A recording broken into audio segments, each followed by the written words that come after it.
ดีไหมจบแล้วทิพย์จบแล้วมงไปเบิดแล้วมงไปไอ้ถึงมากเลยไปเยี่ยมยามมึงเพื่อน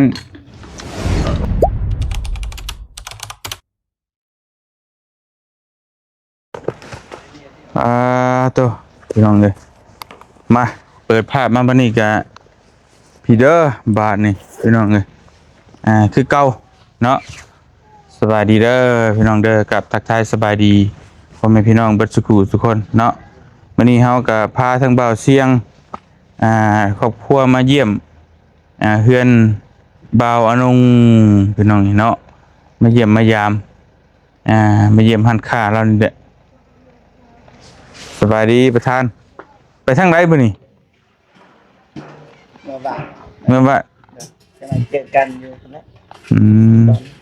เมนบ่หน่อยหนึ่งบ่โดนมอดชั่วโมงหน่อยกันหน่อยลีเนาะเมื่อได้โดนได้ก็ได้เยี่ยมพ่อเยี่ยมแม่ไปเฮ้ยสบายดีเด้อสบายดีสบายดีสบายดีพี่น้องเล่ากลางนอนรับบ่คืนเป็นในคลิปบ่โอ้คนดังนั่นเจ้าถิ่นมันเพิ่นนี่แหละพาไปเกือบพาตุกหิวตุกหยังกับเพิ่นนี่แหละพี่น้องเอ้ยสบายดีเด้อพี่น้องเด้อเบิดสุขุทุกคนทางบ่นุ่งนี่บ่นี่แหละอันหันค่าบ่เชียงนี่แหละหันค่าเราก็ยังนอนอยู่หันค่าอยู่นะแม่หันค่าก็แม่นเนาะโดยเฮ็ดได้กำลังสร้างเนื้อสร้างตัวเราก็ได้ไปเที่ยวใช่เหยพ่อพาไปดินชายบ่อยู่ชายม่วนอยู่บ่ก็บ่ชวนหมู่ชวนพวกมามันก็บ่ม่วนแน่เฮ้ยนอนลอมแหลมๆอยู่หั่นน่ะไปชวนยุริมาบ่มาบ่นี่ล่ะนั่นเนาะยากตุมีอีกมีไผว่างเลยรอบหน้าก็ได้ไปพร้อมกันบ่อยากได้บัดไหนแล้วบ่เตียงกับบ่ลี่ก็ได้บัดนี้เปลี่ยนกันพี่น้องเอ้ยดำมือได้อยู่ต้องวางแผนนะคำสิได้ก็ต้องเมื่อให้ทันไปเอาไปนั่งในพุ่นละนั่งสิแล้วลาวใต้ก็ได้ฮะแต่ว่ามันก็บ่อันนี้ฮ้อนสุดแล้วบ่เชียงเอ้ยฮ้อนสุดแล้วนี่นี่บ่ฮ้อนได้นี่นะฮ้อนสุดแล้วนี่บ่ฮ้อนสุดได้สบายดีเด้อนี่แล้วพุ่นน่ะดีแม่พี่น้อยเนาะตัวนี่ผู้สาวเนาะว่าได้ลูกสายบุญ FC ก็ยังว่าอยู่ผู้หญิงเบิดอันนี้ก็ผู้หญิงเบิดเอาผู้หญิงผู้หญิง2คนก็ยังว่าอยู่ลูกสายบุญ FC ก็ว่าอยู่ยังคือมีแต่ผู้หญิงเบิดผู้หญิงนี่ก็ผู้หญิง2คนบ่เตียง2นี่2เลยที่เหลือผู้นึงก็ผู้หญิงเบิดเลยนี่แหละเพื่อนสั่งนี่แหละเป็นเพื่อนดอกห่านนอนเลยโอ้ยอย่าให้เล่าชีวิตน้ำตาแทบไหลกว่าสิมาฮอดมื้อนี้ได้นี่พระอืดพระอมนะว่าอะไรกันนี่ก็โอ้ยสร้างเงยสร้างโตเลยกระเบื้องก็หาเก็บเอาเทอร์เพนมาใช่เพิ่มมาเลยไปเสื้อก่อนได้ฉันได้ให้บ่เข้านี่นั่งเลย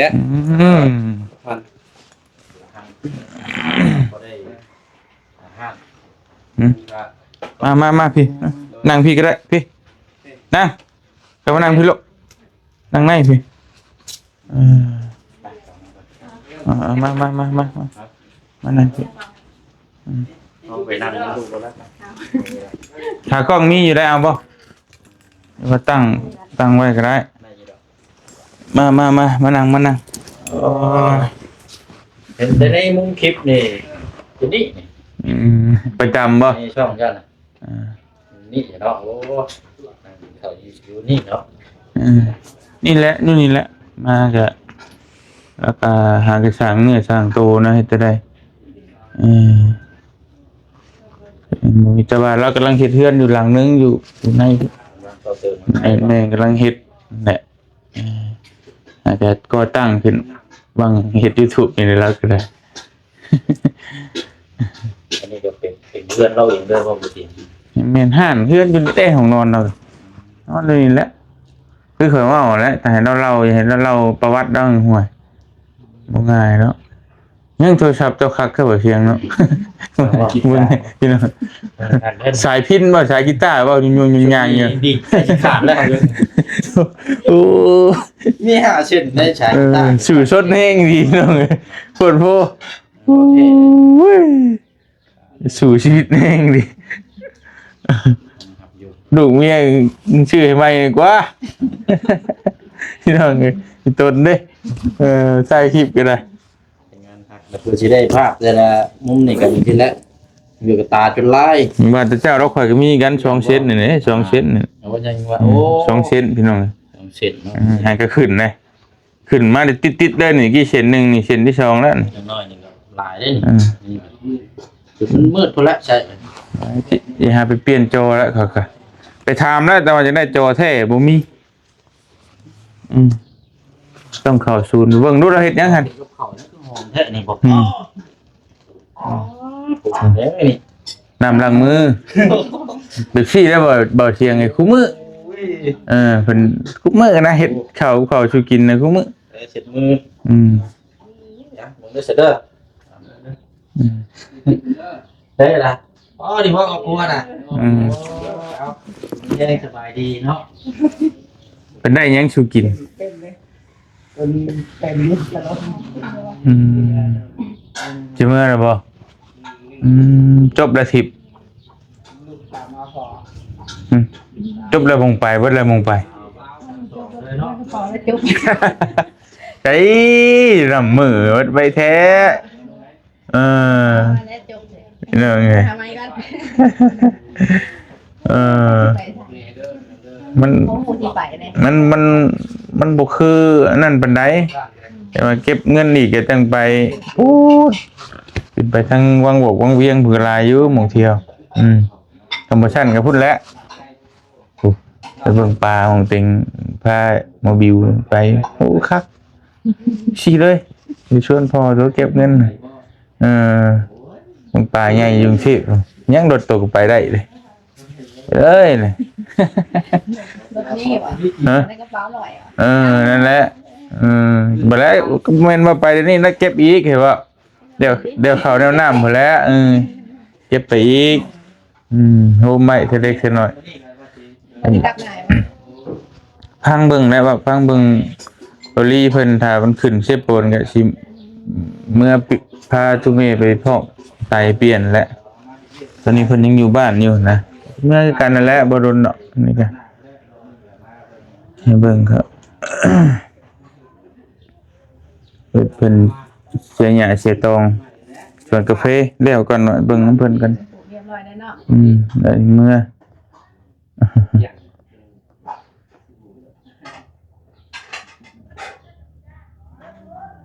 อยู่ข้างนอกเลย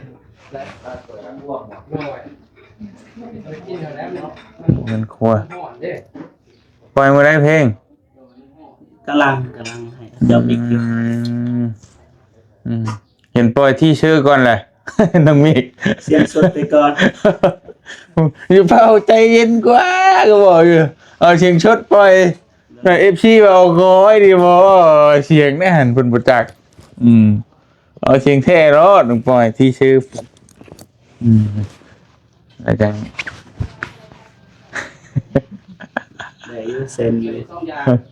ไปได้บอกก็ได้อยู่50 เหรียญ ลงทุนไปเท่าไหร่ ขึ้นไปประมาณล้านปลาย ก็พอดีแล้ว60 เหรียญพอดีเลย พอดีปั๊บเลย ค่าน้ำมันบ่ไหลบ่ น้ำมัน ดีเลยเฮ็ดเพลงจังได๋ว่าลงทุนล้านปลายคักอยู่เด้นี่เฮ็ดจัก10เพลงนี่แหมลงทุนล้านปลายเดี๋ยว เฮ็ดกับคนดังเซต5อยู่คนดังเขาว่าเฮ็ดดนตรี2ล้านนะ อืม อาจารย์เพิ่น500,000กับมิกจะเป็นหยังก็800,000ก็ต่างกันหลาย ก็โอเคกะลองเบิ่งได้อยู่ดอกสองได้อีก200,000ให้เนาะ100เหรียญเนาะ100ปลาย ได้อยู่ดอกอ่ะ200,000ไปช่วยแชร์ให้ เอาตัวมา อืม นี่กับเขา ต้มไก่ ต้มไก่ใส่ แล้วก็สองผ้าเลยบ่ โดย คนกลับบ้านเนาะ ต้อนรับขนาดมาพี่ลูกมาพี่ไปเที่ยงลูกเรา2 คน เฮ้ยลูกพี่มาเห็นไหม มา เจ็ดปีแล้วก็ทำกันเพราะกับทาง เก่าปีเลย เก้าปี เจ้าปีใหญ่ ปี10 ปีวานมาซื้อนี่ ซูชิ ว่าเก่าปี เมื่อวานเนี่ยได้เป่าเค้กกับเพิ่นผู้น้องเนี่ยก็6 เดือนบ่5 เดือน6 เดือนผู้หญิงเบิดเลย เต้นเก่งเด้พรเก่งเด้ดูไอ้น้องเอาตัวเต้นดินไหว ได้คำเมื่อสวรรค์นี่เต้นแข่งกับน้องบิวลี่ โอ้ ไว้ว่ามากินข้าวมาตั้งกล้องไว้มา เนาะ ขึ้นมาเลยตูดไม่อีกก็ได้มันคือจากห่างเหินแท้มาเบานุ่งมากินน้ำกันนี่เอาเข้ามาเนี่ยมันจังเข้ามานะเนี่ยมาพี่เข้ามาล้างมือฮะมาลาบไก่พี่น้องเลยต้มไก่ใส่ซ่าบอกเพิ่มมาอย่างนี้แล้วซ่าไม่ใช่ มือแล้วเหมือนนี่ นิ่มบ่ ลงดีดิ ลมดีแท้อยู่ว่าแล้ว เมียให้กับลมดีนั่นเนาะ เปื่อยมาแล้วไปขับรถเมื่อยกัน พี่น้องเลยมากินข้าวน้ำกันแซ่บ ต่อตูนทำมา เดี๋ยวพอดีกันนั่นก็ไปได้เลย เดี๋ยวผมก็ไปจะทำการได้ผู้ใดก็ เจ็บตั้งเนาะตื่นบ่ต้องให้พ่อตัวพามาดู ยังอายอยู่เนาะ เด้พ่อเชียง โอ้เป็นยังไง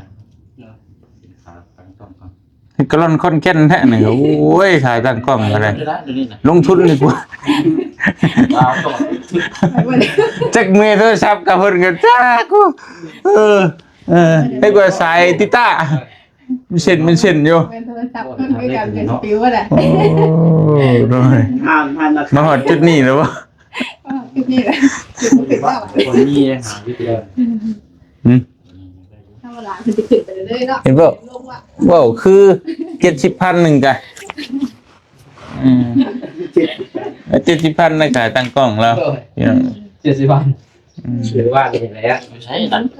สั่งอยากได้เองติ ได้ดิ กินไหมกินเลยนะกินเลยลูกกินเด้อ มาเด้น้ำล้างมือ เอาละ มาพี่น้องเอ้ยกินข้าวน้ำกันอยู่เฮือนบ่าวนงคือเก่าพี่น้องนี่คุ้นนั่นแหละเฮากินทุกมื้อบ่เสียงเพิ่นแล้วหาก็มากินโดลาบไก่ลาวใต้สิแล้วแต่ละมื้อกะเฮ็ดกับมาม่าเปลืองข้าวเราก็ยังว่าไปมานี่ก็กินเบิดน้ำลายอยู่เบิด10ชอบเลย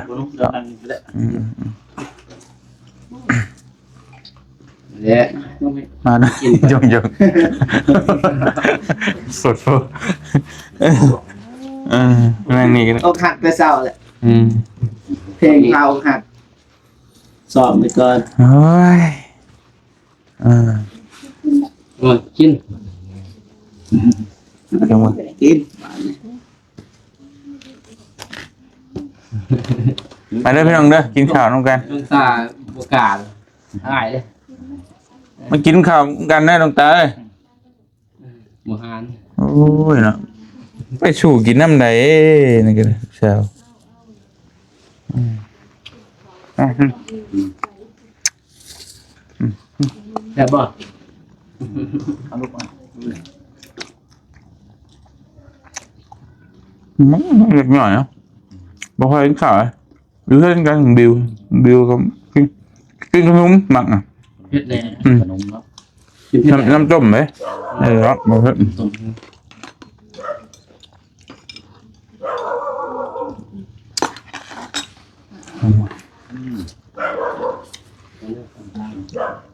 กิน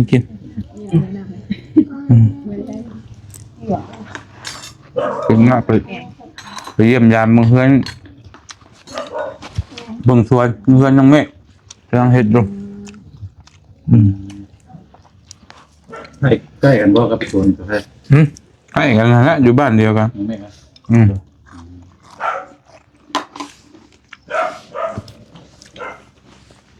เงินเสียใหญ่ด้วยกัน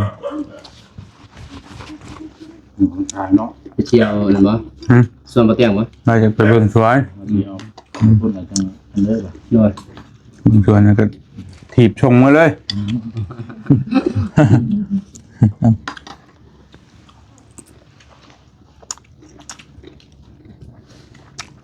เข็มพิกัดจะบ่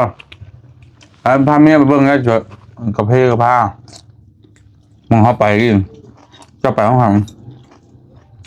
ไปลงบ่ ไป ยัง มันไม่ไปห้องปากซองไฮแลนด์มันตรงกระเพาะตรงเคยทรายหูกเขาจะนี่นะงามนี่ คือกระเพาะกินจะแก้วเมื่อมองทางเที่ยวไอ้ ทางผ่านเมื่อเนาะ กระบอกพานแบบออกปากซองหักผมแล้วยังมัน3-4ลักนะกระบอกกายเรียกมังแยกอย่างเงี้ยเดี๋ยวใช่ไปแล้วแม่แล้ว เที่ยวบันไดได้หันตามมา อืม ในบ้านนี่จะลงวะต่อไป มีไผพาไปเนาะยัง แล้วตัวบุพาไปใช้ปูนพมงหู คนเดียวยังรักเด้อ เงาหูให้ไปทุกมือ ปลากล้วยอ่ะปลากล้วยกับปลามัน มันต้นเลย เดี๋ยวนี้จะมีปลากล้วยนะก่อน เก็บเงินในรายคุณข้ามไทยผู้บุญมองเที่ยว เก็บชื่อเลยหัวอยู่เก็บชื่อเลยไงแบบหัวอยู่ เก็บผลรอดพืชด้วย ไม่เป็นได้ออก ก็แล้วไงบ่อยู่ อันนี้บ่มีเงินจะเก็บเงิน เก็บ หลับใจ เดือน เก็บ ต้นเดือนเลยปลายเดือนก็หายแบบ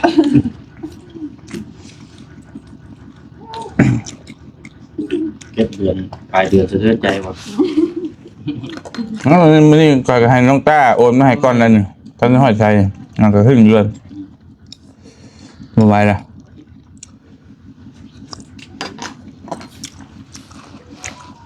ว่าได้ยินข่าวว่าน้ำมันลงทั่วให้ยังน้อยเนาะ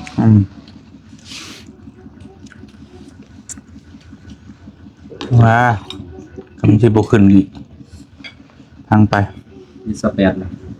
ติดได้สัก8,000 ตาย รถประชาเนี้ยยังรู้30 ปลายประชาใหญ่ เป็นแล้ว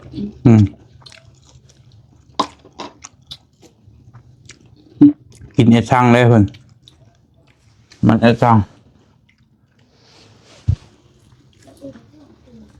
ลองเคยเต็มทางอยู่ปะ ตัวนึง เท่าไหร่ เขาเจาะเติมให้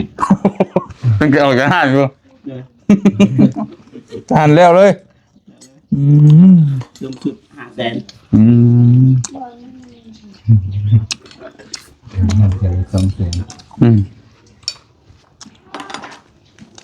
เดี๋ยวไอ้ถึกเรียกจะเติมให้เต็มทาง บ่เคยซื้อ มันบ่เคยจังไงอ่ะลอตเตอรี่ก็ชื่ออยู่แล้วก็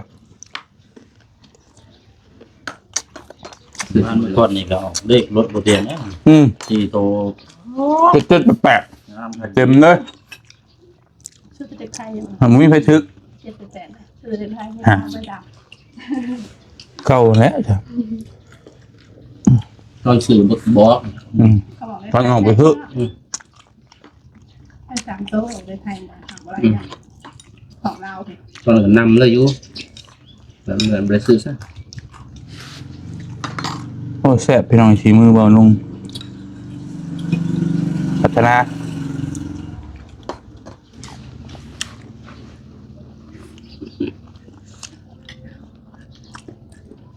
กินของไปจับ หืม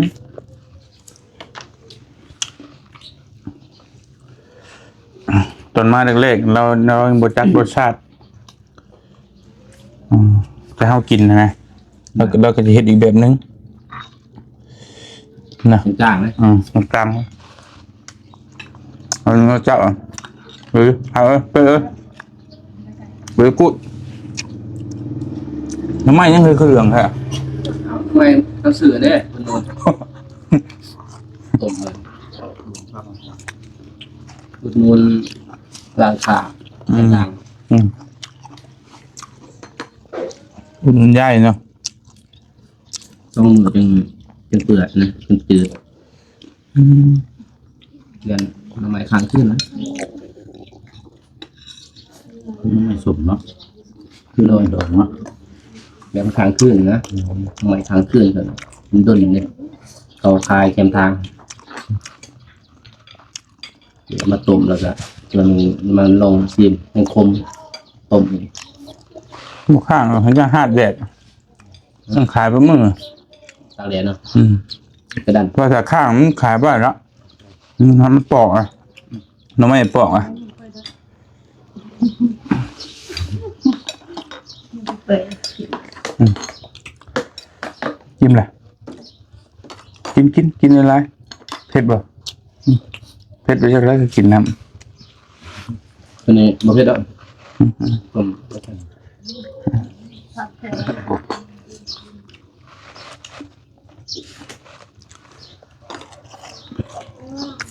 พอจะพาแบกกินยังพอจะพาแบกกินยังวัน น้ำตาลนะ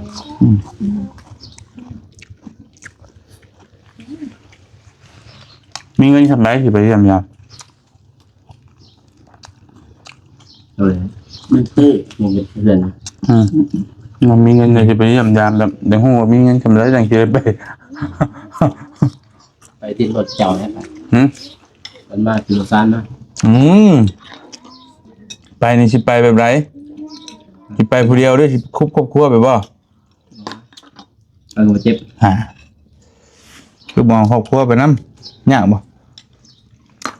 นิดน้อยที่รถแรกลองใหญ่เลยย่ำเนาะ ก็ไปเจ้าไปมือไรก็ได้หรอกจงให้ไปขับรถไปให้จะไป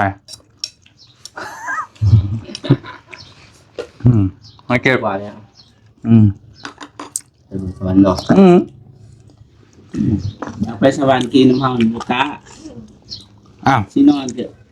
ยิงเส้นทางซอยกันนะคือว่าบ่มั่นใจ ที่รถเนื้อน้องชายเลย ปักดิ่งนะยันอยู่ปักดิ่ง ไปยังปากกลิ่ง นะกลัวขวปักดิ่ง มันหอดพ้น บ่ฮอดบ่ หอยบอกเป็นบ้าสบายก็หอดก้อนเนาะปากกลิ่งมึงกับจุดยอดกันกัน บ่มีขอยมีหยังบ่ บ่มีผู้นะตอนนี้เป็นหอดสวรรค์นะมุ้ย เสียใจมั้ย นอนบ่หลับ แต่มีผู้เรากล้าวะ ก่อนซะไอ้หนุ่มจะเมื่อยถ่ายคลิปนอนก็ได้หมอผมสิซอยเบิ่งติดตาม ทำดิ่งนี้2-3 ปีเนาะ ได้แล้วมึงได้แล้ว ทำเรา เทคนิคกับคัดเข็มขัดเด้อขี่รถคัดเข็มขัด ตลอดนะ คุณใส่คนนี้ ถ้าว่ามันชนมันอย่างมันปีนกับบ่ตายนะ รอดคนหนึงแค่เนาะ บอกจะได้จะได้ก็ว่างว่าอย่างรอดแต่เจ้าของคนเดียวแล้วมึงเจ้าของคนขับดียาว มันเป็นบุญครับดิ บอกให้จับสามบ่ยอมบ่แม่ก็ไปตัดผิดเลย ดึงนะ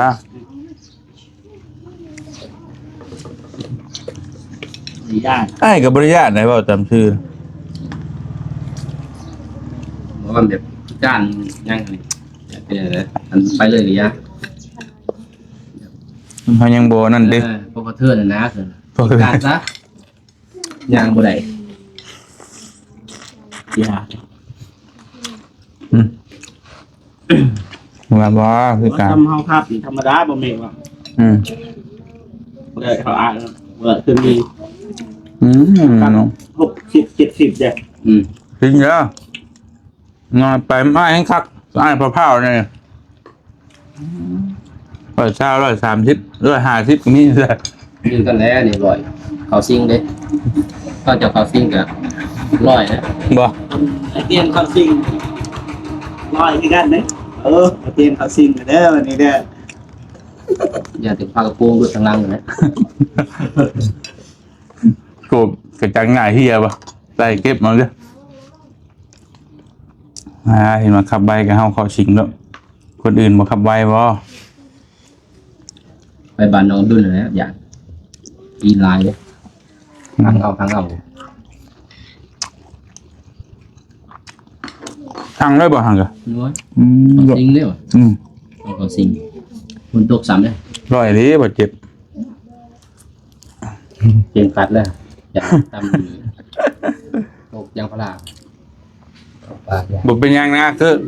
อมันสมมุติว่ามันสิชนตึ้มเลยครับมันมัดเอาไว้เลยติดเบาะเป็นหยัง บริโภคนั่นเองเนาะ ถ้าบ่คาดเข็มขัดมันสิกระเด็นกระรอนเลยเขาจะให้ใส่นะครับ หลอกมันไม่ใช่เลยใส่ได้หรอกหลอกประตูปดตลอด บอกบอก หลอกประตู ประตูมันบ่ล็อกเองบ่ป่ะ บ่ล็อกเอง เขาต้องล็อกเองบ่อืม เอาเป็นเรื่องเนี่ยปาดเลยแล้วล็อกมันแบบแบบ กิ่งก็ล็อกแล้วเวลามันตีท้ายเนาะตึ้งประตูเปิดแต่กิ่งไปเลยป่ะกลมๆบ่ล็อกอัตโนมัติเนาะเนาะ ต้องล็อก คิดว่าคือรถใช่อ่ะ ตอนเราเรือรู้สึกว่าขับไวเนาะกลางบ้านนอกดุนบ้านนอกทางวันลอยสูงสุดบ่ฮอด40จุด3 10ทางนี้หยังต่ำกว่าบ่10นะ ก็บ่อยากให้เป็นแหละบ่เจ็บก็ลดน้องแหละเสียเงินเสียคำเงินคำก็ยังหลายอยู่ช่วงที่ช่วยก็ได้ อ้ายลงตาอ้ายบกกะ แข่งกันเต้นบ่ทันเพิ่นดอก ตัวแรกผมจะรู้ มีโอกาสก็ไปเด้อฟังเฮ้ย ไป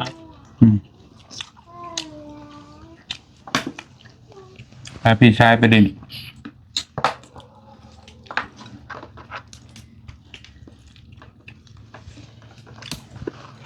เอาแล้วไปพุ่นกับกันนั่นแหละก่อนก็ นะ นอนอยู่หันข้าด้วยกันแล้วก่อน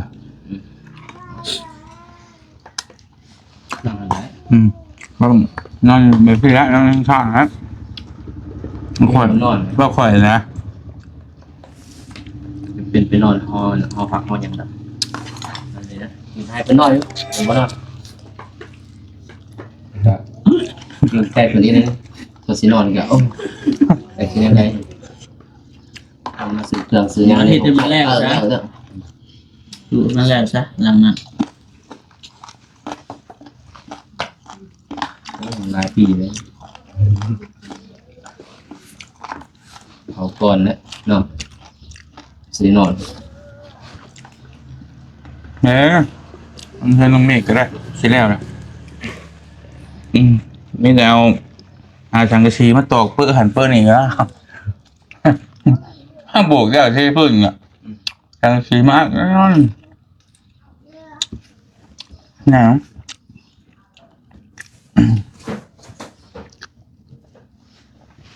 โอ้แซ่บเนาะใช่ป่ะ กินหน่อย เนาะ ขึ้นบ่ ไม่ ค่อย ได้ ได้ เถื่ แล้ว อยเยอะนี่ก็เต็มเถื่อยเยอะแม่นว่ากินอะไรกันได้ ลงมาได้ไหนกันแล้ว พอแซ่บของบุบเบิ้ลดิกินไม่เคยไหม จริงเลย แต่คนกินหน่อยนะอันนี้ก็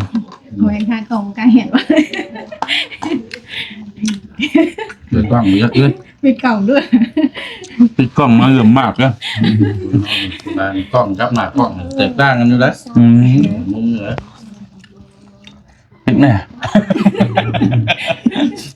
ปิดกล้องแม่จะได้เห็นตีนไก่ชินแล้วพี่น้องไอ้บนเตียงชินละธรรมชาติเด้อพี่น้องเลยขอโทษด้วยลายมันก็ที่บคักเป็นไงเวลาว่าเวลาจาแล้วเรากินเป็นน้ำว่าเป็นน้ำง่ายเนาะ เสียงมันก็จะแบบผมนึกว่าคนใดเนาะ แต่ห้างบ่ทายตอนนี้ก็จะคิดทายตอนใดบัดขึ้นรถจะกันแล้ว คนหับเพิ่น เนี่ยไปดินน้ำนั่งกันได้ละไปนั่งดินน้ำพุ่งก็ได้หรอก เด้ดวงตา คือดวงตาเอวาริน ดวงตาเบิ่งเนาะ มีนั่นแหละแต่ละมือบ่แม่นว่าเพิ่นนั่นดอกมันก็เป็นกันเองอะนะกล้องเด้อครับ คนในน้ำจางเขาก็กินแคนขาไก่ก่อนเด้อพี่น้องเอ้ย โดย ท่านนี้ก็ไปเลย ปิดกล้องก่อนพี่น้องเอ้ยสิเห็นตีนไก่รับบัน คือกันแล้วเนาะ ว่ากันเจ้า เราคงรู้สึก พี่น้อยก็เป็นครั้งแรกเนาะที่ได้มาเยี่ยมมายามทั้งบ่นุ่งติดตามมาก็โอ้ตั้งแต่ทั้งหมดเตียงมาพุ่นแล้วพี่น้องแต่ว่าบ่ได้มีโอกาส 2 ปีเนาะ ผ่านมาวันนี้ก็มาทั้งครอบครัวก็เลยทั้งหมดเตียงก็แนะนำมาแล้วก็ตั้งมาเยี่ยมมายามเนาะก็รู้จักนํกันเนาะก็ต้องด้วยกับข้าวแนะนำในอยู่ในกินพี่น้องเอ้ยนี่นะแซ่บพี่น้องเอ้ยบ่เต็มที่บ่ได้โอ้ยสุดแล้วนี่ก็เนาะ เพิ่นไปหา จักสิได้ไรได้นี่เนาะพี่น้องเอ้ย น้ำไม้ต่อกำลังบ้านและมาแกงคือการกินปลูกไว้อยู่ ได้ก็ได้เนาะอบอุ่นพี่น้องเนาะก็มีโอกาสรอบหน้ารอบหน้าเดี๋ยวจังสิมาเยี่ยมมายาม มา บุกเบิกเบิ่ง มา น้ำแดง เบิ่งมาซอยทางดาวใต้น้ำนี่ บรรยากาศ ดูจะเช็ดโปนเลย ยินดีเสมอแหละมากอ่ะพาไปก็สิได้ให้ทางบ่นุ่งและพี่น้องเนาะทางทีมงานผู้ผลมาก่อนกันวันได้ลงมาไง ไปน้ำกัน กันอีกเนาะ เมื่อกี้ยังคอยบ่อยู่ก็มาก็โทรหาเพิ่นก็ได้ เป็นยัง บ่เจ็บบ่นุ่งพาไปเป็นอย่างจังหวะแต่ ง่ายเป็นกันเองนะ ช่วงนี้ก็น้องเมฆก็ยังอยู่ลาวใต้อยู่เบิ่งเฮือนเบิ่งซ่านเพิ่นมาก็โทรหาน้องเพิ่นไปนำกัน แห้งคักอยู่อันดังนั้นก็อยากประหยัดน้ำมันรถอยู่เนี่ยก็ไปน้ำเจ้าแล้วก็แล้วนะบ่รถเพิ่นไป ใช่คือกันแท้เนาะประมาณลดแล้ววันนี้ช่างใช่ไหม โอ้ยช้างเลยกินลายเลยแพงพร้อมมันกระเปื่อนใช่ไหมเนาะเขาเดียวนะตื่นเอาแต่เนาะมีแต่ว่าและพี่น้อยเนาะผมขอบใจทั้งบ่อนุ่งน้ำละลายเด้อเนาะของครอบครัวพี่น้องต้อนรับเป็นอย่างดีแล้วก็ทั้งบุตรเตียงทองทั้งทีมงานน้ำกันสู่ทุกคนเนาะที่ต้อนรับเป็นอย่างดีพี่น้อยเนาะแต่ว่าเวลานี่โบราณพี่น้อยแต่ว่าก็รอบหน้ารอบในเวลาจังหวัดจังคุยน้ำกันอีกเนาะ ได้ ขอตัวลาก่อนวันนี้พี่น้องแล้วก็จังสิไปเยี่ยมยามสวนกาแฟทั้งเตียงแล้วก็แวะเยี่ยมยามทั้งบ้านของทั้งน้องเมฆน้ำแน่เนาะมุกกับใจละลายเด้อยินดีมีแห้ง เนาะ เราใต้ยินดีต้อนรับพี่น้องเลย บ๊ายบายเด้อพี่น้องเด้อ เฮาบัดนี้มั้ย ไปเลย ไปเลยไปเลยว่ะไปเลยก็ไปเลยใช่มั้ยคิดว่าเบาเจ็บสต๊อกไว้ล่ะในนั้นละบ่เตียงก็บ่เว้าลายใหญ่กันห้างดอกก็มีแต่ทั้งเบาเสียงลงมาแล้วก็เมื่อคืนนี่ก็เลี้ยงต้อนรับเพิ่นอยู่ร้านอาหารมื้อนี้ก็เบานุ่งซื้อไก่มาต้มมาลาบคือกันกินต้อนรับก็ซ้ำนี่แหละพี่น้องเอ้ยอาหารบ้านเฮาจังอีหยังมากมายเนาะพี่น้องเอ้ยก็ถือว่าแซ่บสุดแหละลาบไก่ต้มไก่ยังเสียอย่างนึงมันบ่มีชาต้มไก่ใช้ชาได้สุดแล้วสาย จังกินเบามวนเลยเบาไหลเลย ว่าเลยเด้ เอ้าเว้าหยอกกันพอได้นัวพอมวน อยู่ดีมีแห้งบัดชุกูทุกคนจบจากนี้แล้วก็ไปต่อทางบ้านน้องมิบัดนี้เนาะผมขอบใจหลายๆเด้อพี่น้องเด้ออยู่ดีมีแห้งขอบใจหลายๆบ่เสียงมาเยี่ยมมายาม เนาะ